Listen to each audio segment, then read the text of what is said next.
Hi friends, ఇక్కడ నేను డిస్ప్లేలో చూపిస్తున్న బ్యాంక్స్లో కానీ మీకు కానీ అకౌంట్ కానీ ఉన్నట్లయితే ఇక పైనుంచి మనం మన బ్యాంక్ డీటెయిల్స్ అంటే బ్యాంక్ స్టేట్మెంట్ కావచ్చు, మినీ స్టేట్మెంట్ కావచ్చు, బ్యాంక్ బ్యాలెన్స్ కావచ్చు, ఇవన్నీ మనం వాట్సాప్లోనే మనం పొందవచ్చు అనమాట. అది ఎలాగంటే ఈ డిస్ప్లేలో నేను అన్ని బ్యాంక్స్కి కనిపించే ఫోన్ నెంబర్స్ అనేది చూపిస్తున్నాను.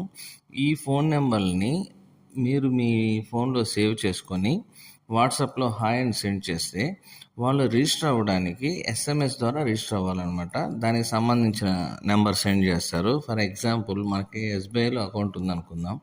అప్పుడు మనం ఈ ఎస్బీఐకి వాట్సాప్లో హాయ్ అని మనం సెండ్ చేస్తే వాళ్ళు మనకి ఎస్ఎంఎస్ ద్వారా ఎలా రిజిస్టర్ చేసుకోవాలనే ప్రాసెస్ ప్లస్ నెంబర్ని సెండ్ చేస్తారు.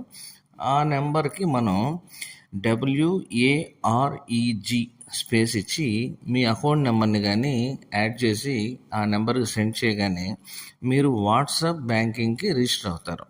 అలా రిజిస్టర్ అయిన తర్వాత మళ్ళీ మీరు హాయ్ అని సెండ్ చేయగానే వాళ్ళు ఏదైతే ఫెసిలిటీస్ మనకి వాట్సాప్ ద్వారా ఇస్తున్నారో వాటిని డిస్ప్లే చేస్తారు. మనకి ఏం నీడ్ ఉందో, ఫర్ ఎగ్జాంపుల్ మనకి బ్యాంక్ స్టేట్మెంట్ కావాలి.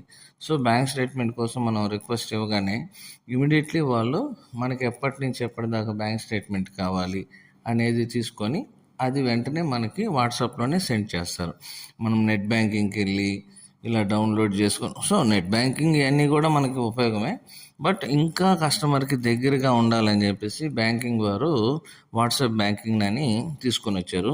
ఇది చాలా బాగుంది. Thank you friends.